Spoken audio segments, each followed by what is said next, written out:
ما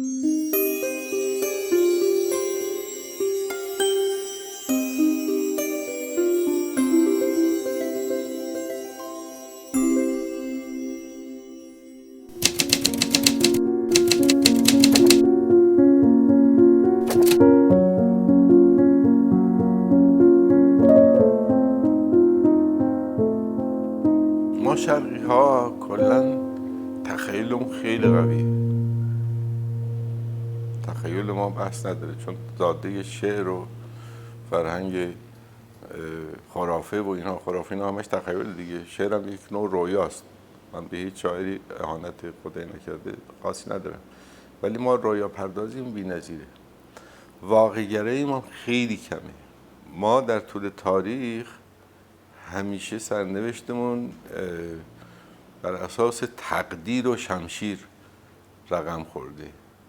تدبیر نداشتیم و یکی از دلایل عقب ماندگی جامعه امروز ایران و شاید دیروزهای قبل عدم تدبیر بوده. یا تقدیر بوده یا شمشیر. تدبیر نقش خاصی نداشته. ما باید فرهنگ سازی بکنیم به طرف تدبیر.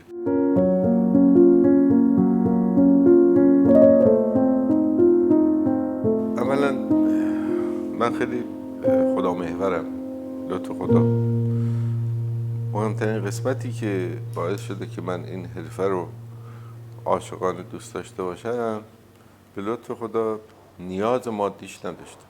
من از این راه هیچ وقت ارتزاق نکردم. همیشه هزینه کردم ولی برداشت نکردم. این لطف خداست. من در این شرایطم که همچنان عاشقانه به این حرفه عشق می‌ورزم. خیلی های دیگه که از من عاشق ترند.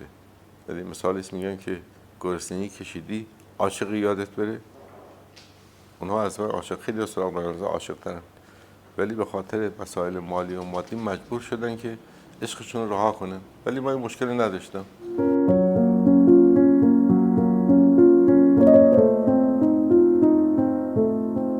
تصاویر تلخ و شیرین خیلی از ماهایی که پا به سن گذاشتیم در طول زندگی داشتیم، طبیعی است. من بهترین تصویری که از زندگیم دارم زمانی بود که مثلا شخصیه، پدرم نابینا شده بود و زمان جنگ، اوایل جنگ بود، تمام سفارتخونه‌ها بسته بودن. اینجا هم همه دکترها گفتن دیگه نمیشه، این شبکیش پاره شد و کلا نابیناست، دیگه نمیشه. من به هر دری که تونستم زدم، به دلیل همون کار مطبوعاتی و ارتباطی داشتم. تنها سفارتی که باز بود مثل همیشه باز سوئیس بود. رفتم به اونجا، یه لطف کردن دوستان و ویزای سوئیس گرفتیم و پدرم بردم سوئیس. اونجا هم بر حسب تصادف و لطف خدا دوستانی بودند از اون پروفسوری که معروف ترین پروفسور شبکیه در جهان بود وقت گرفتن. ما خیلی سریع رفتیم. ایشون هم دستیاراش اینا سریعا همه آزمایش‌ها کردند و بعد جواب شفاهی نمیدن، ما کتباً جواب میدن. گفتن 2 روز دیگه شما بیاد جوابشو میدید. من 2 روز بعدش رفتم و پدرم بردن جواب گرفتیم. یه آقایم که همراه ما بود فرانسوی نوشته بود. من که نفهمیدم چی نوشته، فهمیدم ولی از قیافه آقایون که این کار نمیشه، یعنی این قابل عمل نیست. همون حرفی که دکترای اینجا زد. پدرم گفت چی گفتن اینا، چی شد، چرا من نمیخوابونن؟ گفتن الان جا تخت خالی نیست و خلاصه بعدا انشالله تخت خالی شد و اینا بگیم بیاین و اینا. خواستم چیز نشه. تو اون مسیری که داشتیم می اومدیم از بیمارستان تا هتل دیگه من تاکسی سوار نشدم. به پدرم گفتم پیاده بریم. نزدیک ظهر بود. رفتیم تو راه حرف می‌زدیم. منم دستشم گرفته بودم. خب نمیدید دیگه. تو یک مقطع کاملا مثلا 1 کیلومتری 2 کیلومتری نمیدونم، من یک لحظه تصمیم گرفتم برم چشمامو ببندم، مثل پدرم نابینا بشم و بالاخره اینجا ماشینی چیزی میاد، کامیونی میاد میذاره، ما جفتمون راحت میشیم. به روح خود پدرم اینه صادقانه میگم. و این کاری کردم. اینقدر ماشین ها بوق میزدن، پناه میکردن، نمیدونم خیلی دیگه مردم آزاری کردیم، مثلا چیز غریبی توی شهر لوزان هم بودیم همچین کاری. بعد در این زمانی که من چشممو بسته بودم دیدم یک ارتباطی، کسی داره با من حرف میزنه. چرا این کاری میکنید؟ مگه ما رو فراموش کردید؟ چرا زود ناامید میشید؟ خود توهم، وهم، رویا چیه؟ هی 2 بار 3 بار میدیدم شخص رو. دید من چیز نمیکنم دیگه، با پرخاش و با دستور شما این کار حتما باید بکنید، به در شما چشمش خوب میشه. مگه ما بیکاریم؟ مگه ما باز کردم دیدم همه چیز یه جور دیگه شده. و رفتیم هتل و مثلا من روحیم و شکلم و حالم و جور دیگه بودم. خوشبختانه دایی ما انگلیس بود اون موقع. تلفن زدم گفتم اینجوری و اینا و پدرم نشنوه، گفتم ما اینا رد کردن نمیشه و یه دعوتنامه بفرست ما بیایم انگلیس. گفت باشه. کار کردم و رفتیم انگلیس. اون موقع خانم تاچر نخست وزیر بود. باز لطف خدا ما اینو بردیم پلو خانم تاچر، ما هم مشکلی داشت. دکتر خانم تاچر اونم این گزارش پزشک سوئیسی رو دید و خودشم معاینه کرد اینا، گفت نمیشه. من خیالم 100% راحت بود که این کار شده نیست. گفته بود. اومدیم بیرون و دایام ناراحت و تو لندن یه خیابون اکثر پزشکا اونجا مطباشون کنار همه میذاشیم قدم میزدیم. یه دفعه من اون تابلوی دیدم نوشته چشم فلان، گفتم ما بریم اینجا. دایم گفت نه آقا برای چی اینجا بریم؟ 150 خونیم پدر فلان بی خودی بدیم. این دیگه بهترین دکتر خانم تاچر بوده. گفت آقا بریم. رفتم تو، در باز کردم یه تیکه فرش ایرانی افتاده بود پایین دم در. یارو نگاه کردم سر جوون 34-5 ساله دکتر اینی موجیش. گفتم اینجوری و اونجا گزارش فلان دادیم و نگاه کرد و همه اینا رو گفت بله درست، اینا به استادای من بی‌نظیرن، بذار منم این نگاهی بکنم. نگاه کرد با دستگاه اینا و من گفت شما پسرشین؟ گفتم بله. گفت بیا اینجا رو امضا کن. ما امضا کردیم و همونجا نامه نوشت و ما رفتیم بیمارستان چرچیل هاسپیتال بذارمون خوابوندن. 2 روز بعدش اومد عمل کرد. 11 ساعت تو اتاق عمل بود. اومد بیرون گفتم دکتر چیه چجوری شد چی شد؟ گفت من مطمئنم کاری که نشدنی بوده شده، چون من تنها نبودم، دوستم دیگه من کمک میکرد. بعد 2 روز دیگه اومد و باز کرد این چند تاست این چند تاست همیشه رو گفت. تمام عصبا بعد از این مدت خشک میشن دیگه، پاله میشن. بهترین دکترایی که واقعا بی‌نظیر بودن دیگه. خانم تاچر بله دکتر معمولی نمیده، ولی این آدم لهستانی هم بود، انگلیسی هم نبود پزشکی. این باید خدا میخواست ما بریم پلوی این و اون اتفاقات تو موقعی که من تصمیم گرفته بودم افتاده. این بهترین خاطره بنده بود.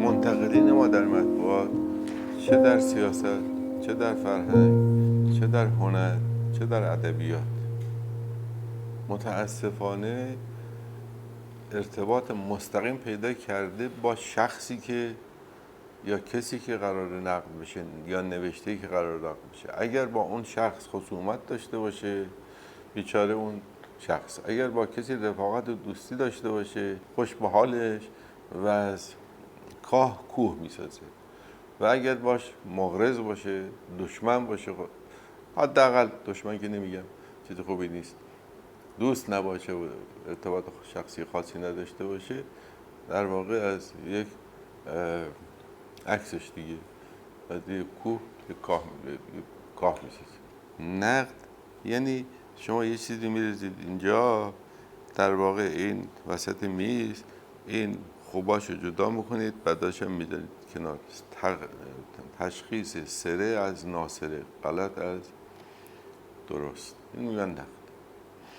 اون کسی که منتقده اگر واقعا منتقد مصلح و سالم و اخلاق گرایی باشه، بدون اینکه طرفی که میخواد نقد کنه، مطلبی که میخواد نقد کنه، فیلمی رو میخواد نقد کنه، کتابی رو میخواد نقد بکنه، این باید بیاد این کتاب رو به دقت یا اون فیلم رو به دقت ببینه، نگاه کنه، به خیال خودش کارشناسه که میخواد نقد بنویسه و بدون غرض و مرض خوباش رو جدا کنه، بداش رو جدا کنه، آخر سر نمره بده و بگه این مثلا از 100 60 گرفته یا از 100 30 گرفته، بدون توجه به اینکه این تولید کننده اثر فرهنگی، هنری، ادبی کی هست، بکنه اصلا نمیشناسه.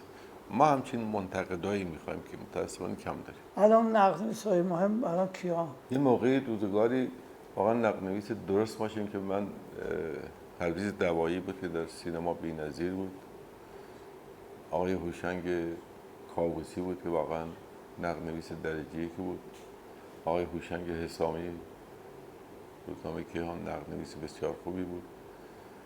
در زمینه ادبیات و اینها فعلا هستند آقای دکتر جواد مجابی، نقدنویس منصفی هستند و اینهایی که در عالم فرهنگ و هنر هستند اینا تقریبا بهترین هاشند.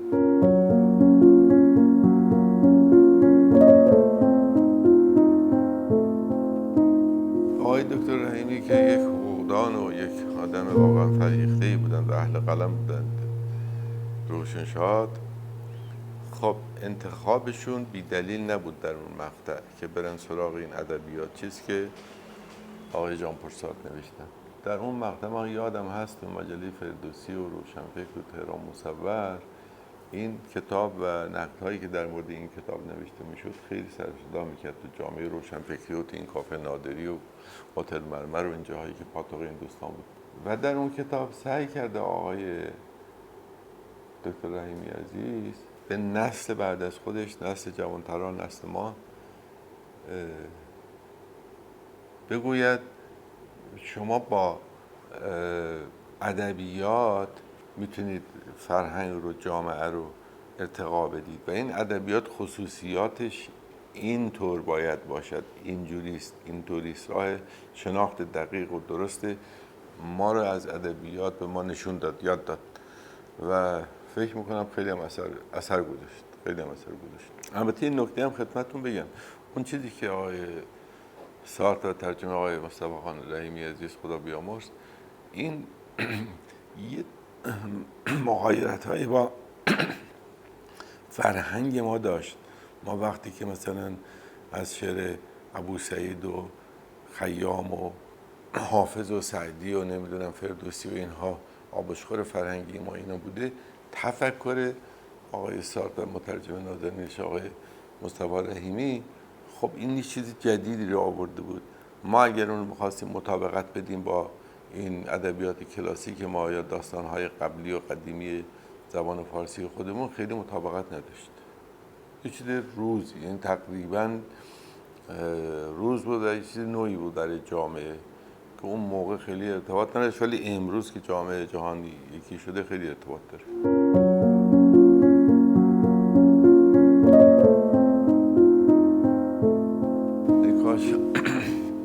میشه اینو خوب بیان کرد. اگر ادیبان ما با زبان ادیبانه و حکیمانه و دوستانه و خیرخواهانه با سیاستمداران برخورد میکردند، وضع سیاست ما این نبود. و بالعکس اگر سیاستمداران ما با زبان ادیبانه و پدرانه و به اصطلاح دوستانه و خیرخواهانه با اهل ادب ما برخورد میکردن، باز وضع سیاستمداران ما اینجوری نبود. این دوتا همیشه با هم در یک کشاکش و به قول امروزی ها چالشی با هم دیگه بودن و این متاسفانه الان هم هست و تا هر وقت ادامه داشته باشه به نفع جامعه و ملت ایران نخواهد بود.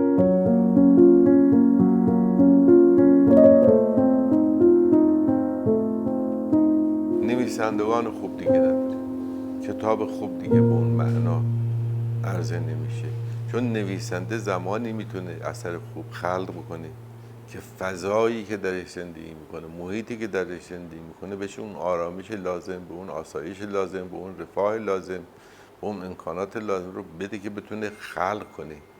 نویسنده‌ای که امروز گرفتار امرار معاش شخصیشه دیگه، اون رویاهاش، اون دانستهاش، اون تخیلاش، اون ذهنیتش، اون هوش حواسش دیگه نیست. در گذشته‌های دور اگه خاطرتون باشه که حتما هست، نویسنده‌های خوب، شاعرای خوب از دربارها، از نمیدونم اون حاکمان وقت اون زمانها یه مقرری داشتن، با خیال راحت میشستن مینوشتن و بعدم آخر سر میبردن اینو تقدیم میکردن، اونم برای خودش که نبود، اینو تکثیر میکرد تو جامعه. الان همچین وضعی ما نداریم. یه زمانی من پیشنهاد کردم به این دوستانی که در ارشاد بودن، آقا به این اهالی قلم، اهالی فرهنگ، اهالی کلمه، اینها شما یک مقرری بدید، من اسم میبرم اینو.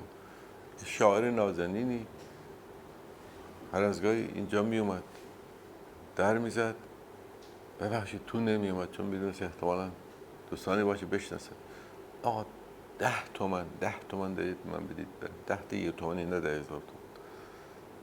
خب شاعری که این ور اون ور میزنه، اونم حالا به ما لطف داشت، دوست بودیم، رفیق بودیم، برای 10 تومن میاد در میده، این دیگه شعرش اون شعری که باید باشه دیگه نیست. یه روز تصادفاً دوست ما داشتیم، معاون ارشاد بود، اینجا نشسته بود و دیدیم بنده خدا اومد، هر کاری کردم تو نیومد، ولی من اون که رفت گفتم حاجی شما که مسئول معاون فرهنگی هستید، این کاری بکنید اینها یه زندگی داشته باشن، یک حقوقی داشته باشن، اینها آدمای خاص جامعه و اون بنده خدام لطفی کرد و اینا. بعد آقای خانبلوکینا این مسئول کرد که این اسامی رو تهیه بکنه، ما کمکش کردیم اسامی رو تهیه کردیم و اینها رو بعضی در حد لیسانس، بعضی در حد نمیدونم دیپلم، بعضی در حد فوق لیسانس، بعضی در حد دکتر یه حقوق مقرری براشون تعیین کردن که خوشبختانه تا چند سال پیش ادامه داشت. الان نمیدونم هست یا نه، اون حقوق ادامه داره.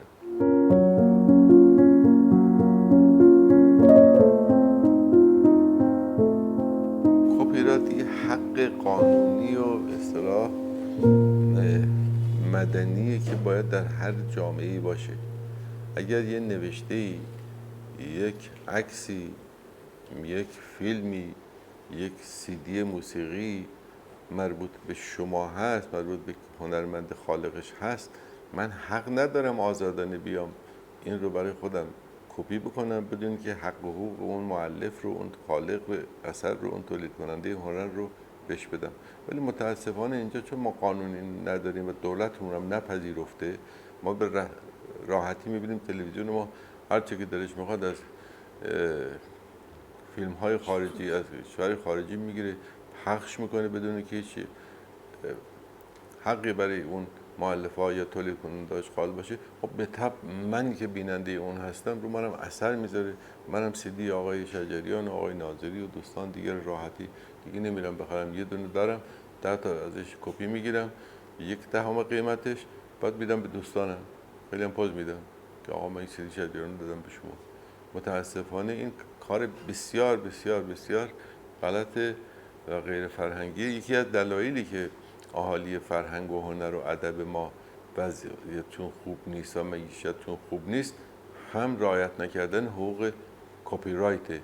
اگر حق و حقوق یک مؤلف تا مثلا 20 سال دیگه، 30 سال پیش نویسنده مرده، هنوز وراسش دارن از ناشرش بابت فروش کتاب پدر بزرگشون پول میگیرن، یا فلان خواننده‌ای که در همین بیتل ها هنوز دارن از پول پدر بزرگشون برای اونها دارن پول دریافت میکنن از کمپانی هایی که این CD هاشون رو تکثیر میکنن و خیلی هست، به سالهای زیادی هستن. ولی ما همچین چیزی نداریم. به همین دلیل نویسنده، موزیسین، موسیقیدان، هنرمند ما همیشه در فقر به خاطر نبودن کپی رایت.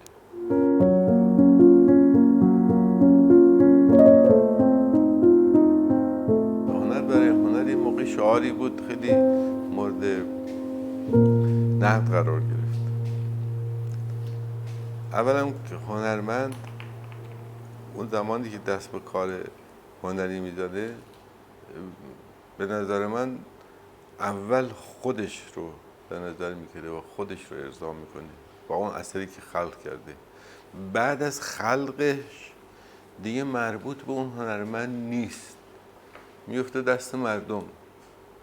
این داور نهایی مردم هستن که آیا این هنره، آیا این جفنگیاته ببخشید، یا واقعا این هنر نابه. این داور نهایی مردم هستن. مردم اگه در یک مقطعی تحت تاثیر تبلیغات و نمیدونم پروپاگاندا یا نقد مثبت اینها به یه هنری خیلی بها بدن، غربال تاریخ میاد این رو از هنر بودن خارج میکنه و میذاره دور. خیلی از آثاری که بعد از انقلاب به عنوان هنر شناخته شده، من فکر میکنم بعد از 30-40 سال دیگه که اون غربال تاریخ غربال به دست میاد، اینها رو از اون سرندش میگذرونه و سره رو از ناصری جدا میکنه و اون که درسته رو به تاریخ ارائه میده.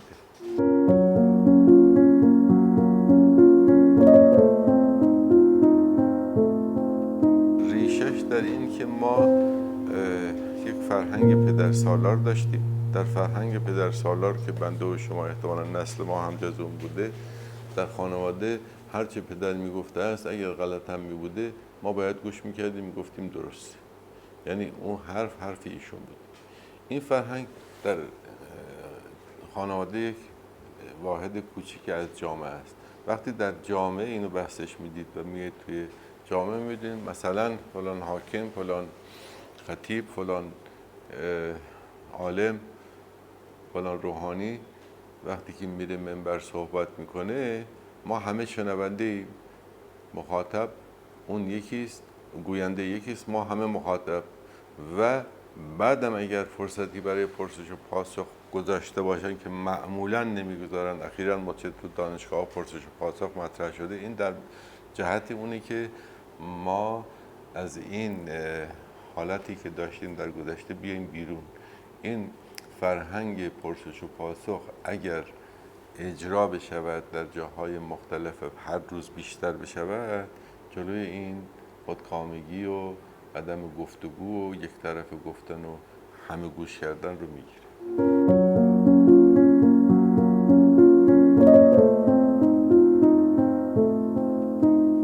زندگی گرمی دلهای به هم پیوسته است، تا در اون دوست نباشد همه درها بسته است. زندگی با دیگران، با آدمای خوب بودن معنا میده. تنهایی زندگی معنی نمیده. آدم زنده باید زندگی کنه.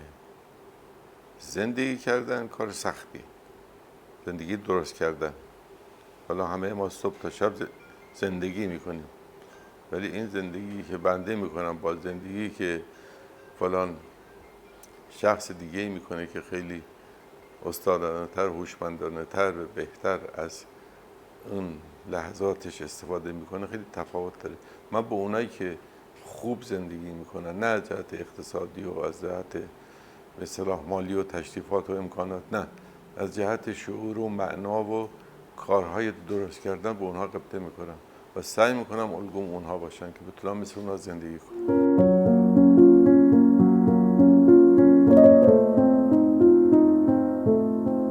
زمانی که شما آرامش دارید، وجدان راحت دارید، فکر آسوده دارید، گذشته‌تون رو مرور میکنید، این کامپیوتر مغز رو یه دکمه میزنید عقب میره جلو که ما نمیدونیم چیه، میفهمید که کار بد نکردید، کار خلاف نکردید. همه ما خلاف و بد و اینا مختصری کاری داشتیم، ولی در حدی که به کسی خدای نکرده جامعه آدم های صدمه بدن، اون موقع من احساس کنم خوشبختی، میگم خدای من کار خاصی که نکردم، الان خیلی هم خوشبختم، شکرم تا این لحظه به لطف شما راضی بودم، از وضعم خوشبختم.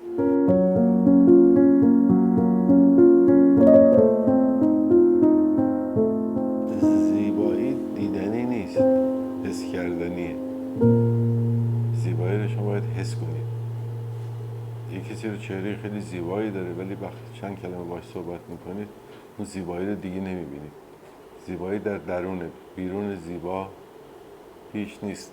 ای برادر برو سیرت زیبا بیار.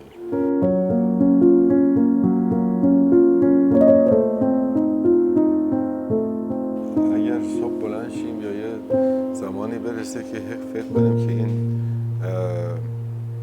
کسایی که میلیاردها میلیارد منافع این بشر کره خاکی رو در دست دارن بیان بگن ما دیگه بحثمونه، اینه میخوایم به عدالت بین همه، نه عدالتی که ما الان چند سال داریم میبینیم که اصلا عدالتی درش نیست، عدالت واقعی. بیان تقسیم بکنن بگن آقا مال شما، ما بیشتر از این نمیخوایم چون چند سال دیگه زنده نیستیم که. این بهترین خبری است یا شگفت زده میشم من با این خبر که انشالله یه روز این اتفاق میفته.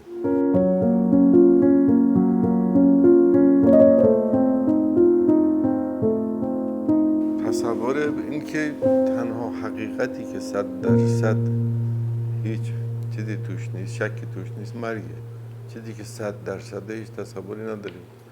برای مبارزه با مرگ، وحشت داشتن از مرگ، خیام میگه دیگه چه عاقبت کار جهان نیست انگار که نیستی، چه هستی خوشبخت، در لحظه باش، در لحظه باش.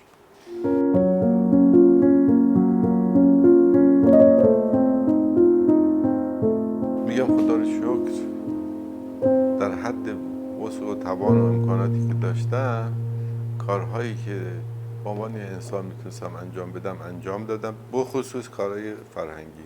یعنی من فکر میکنم که بدهکار نیستم به جامعه، بدهکار نیستم به پیرامونم، بدهکار نیستم. کار فرهنگی یکی از چیزهایی است که میتونه آدم رو ارضا کنی که تو از آمدنت تا رفتنت یک کاری ما باید انجام بدیم دیگه. خوردن و خوابیدن و اینا که زندگی نشد، باید کار مفید مؤثری از خودت جا بذاری و من فکر میکنم در حد و توانم این کار کردم و این همیشه خوشحالم میکنه. من اگر مجددا با دنیا بیام و این تجربه‌ای که الان صحبت میکنم داشته باشم، فکر میکنم که یکی از مصلحان جامعه میشه. خودخواهی ها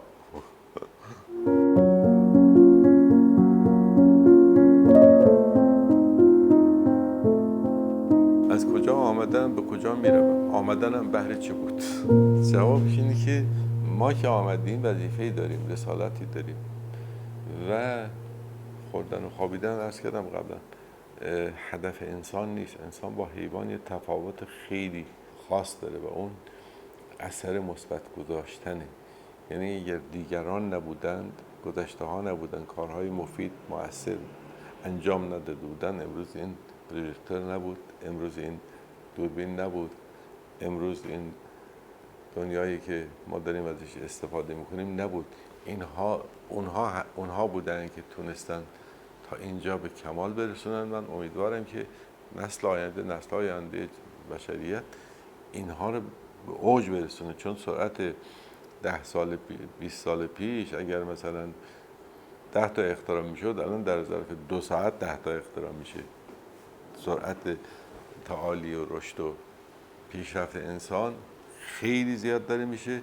منتها اگر غافل بشیم ممکنه در کنارش اون فرهنگ و اون انسانیت و اخلاق اینها فراموش بشه، این حس تبدیل به یه عیب بشه.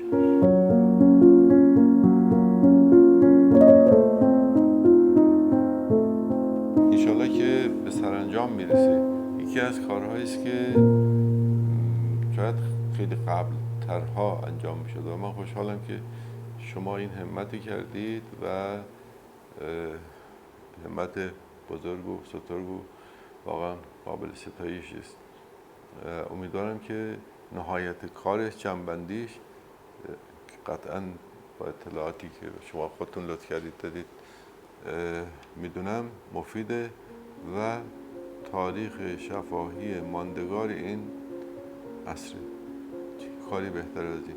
یعنی با این کار شما همیشه زنده، بنیانگذار این کار همیشه زنده. جدی میگم.